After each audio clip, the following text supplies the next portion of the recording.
Okay students, तो हम लोग न्यू क्वेश्चन स्टार्ट करते हैं। इस क्वेश्चन में गिवन है हमारे पास C D is parallel to E F. ये सी डी आपका जो है ये ई एफ के पैरेलल है। अगर पैरेलल है तो ये एंगल इस एंगल के इक्वल होगा, क्यों? करस्पॉन्डिंग एंगल है। ये भी आपका 60 डिग्री होगा, होगा कि नहीं होगा?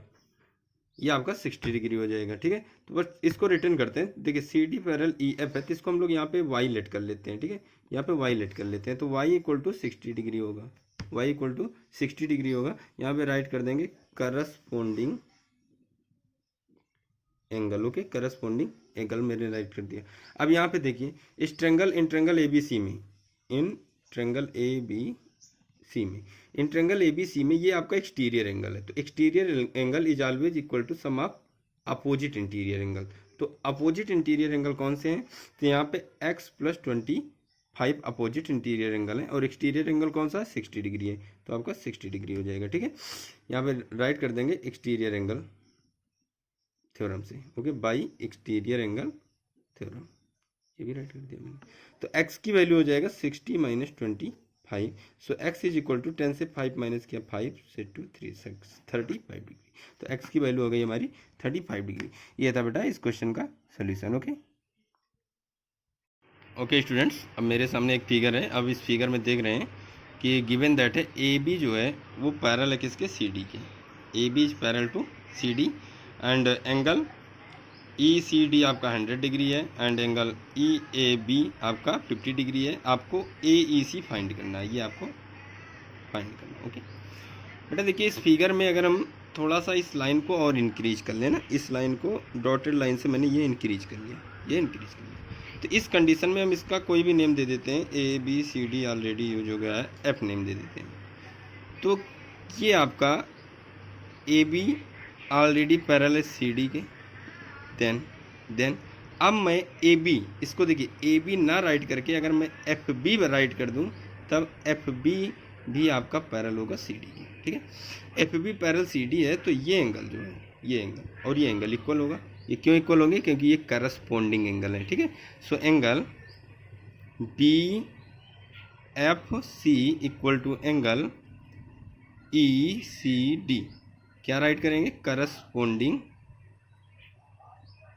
एंगल। Okay, corresponding angle. तो ऐसे एंगल बी एफ सी आपका हो जाएगा 100 डिग्री। ये हो गया। इन triangle A E F by exterior angle theorem, by exterior angle theorem, by exterior angle theorem. Exterior angle theorem से देखिए ये एंगल एक्सटीरियर है, ये किसके इक्वल होगा? Sum of opposite interior angle के। सो एंगल आपका C B F C equal to x plus 50 degree. Okay, ये हो जाएगा। तो बी एफ सी की वैल्यू हमारे पास कितना? 100 डिग्री है।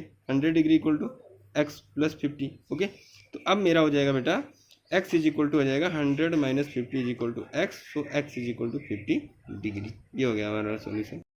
ओके बेटा, अब हम लोग एक नया क्वेश्चन ले रहे हैं। In the adjoining figure find the value of A plus B. यहाँ पे हम लोगों को ए प्लस बी की वैल्यू फाइंड करना है। तो बेटा देखिए इसमें आप देख रहे हैं ना, एक ये आपका स्ट्रेट लाइन है। तो स्ट्रेट लाइन पर जो बने एंगल्स होते हैं उनका सम कितना होता है? 180। तो इनका सम कितना होगा? 180 होगा।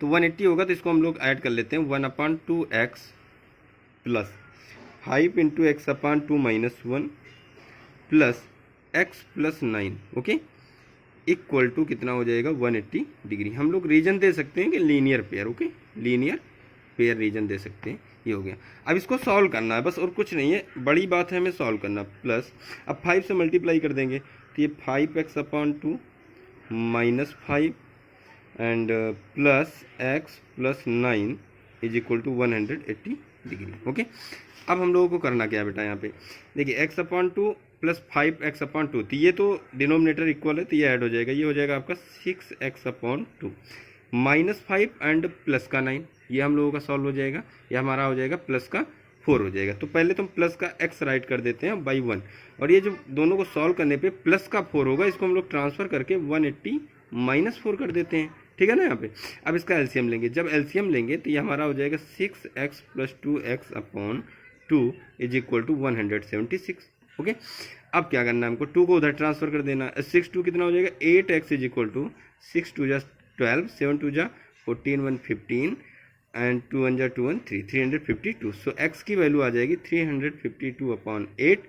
सॉल्व करेंगे, 8 4 जा 32 एंड 8 4 जा 32, तो x की वैल्यू आ गई हमारी 44। तो बट x की वैल्यू तो फाइंड नहीं करनी थी।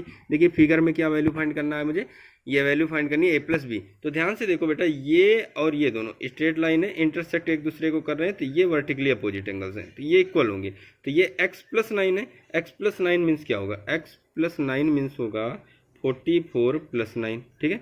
और 44 प्लस 9 क्या होगा, 53 होगा। तो ये आपका हो जाएगा 53, ओके। ये हमारा आ गया 53। तो अब a प्लस बी निकालना है, तो by angle sum property, by चलिए करते हैं, by angle sum property, angle sum property हमारा हो जाएगा a plus B plus 53 equal to 180 degree. ये देखेंगे बेटा, यहाँ फिगर में देखें तो इन तीनों का सम कितना होने वाला है, इन तीनों का सम होगा 180 डिग्री, इन तीनों का सम 180 डिग्री होगा। तो ये मैंने यहाँ पे राइट कर दिया, a plus B plus 53 equal to 180 degree. तो a प्लस बी की वैल्यू क्या आ जाएगी हमारे पास, 180 माइनस 53, 10 से 3 माइनस किया 7, 7 से 5 माइनस किया 2, 127 डिग्री। ये हमारा हो जाएगा a प्लस बी की वैल्यू।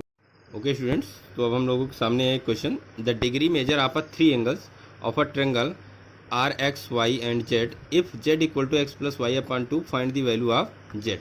तो X plus Y upon 2 Z की वैल्यू गिवन है।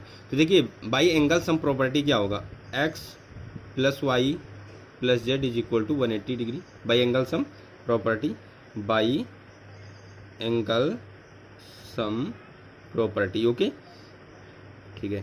तो ये तो हो गया बाई एंगल सम प्रॉपर्टी। आगे देखिए बेटा, गिवन दैट क्या है, given that z is equal to x plus Y upon 2।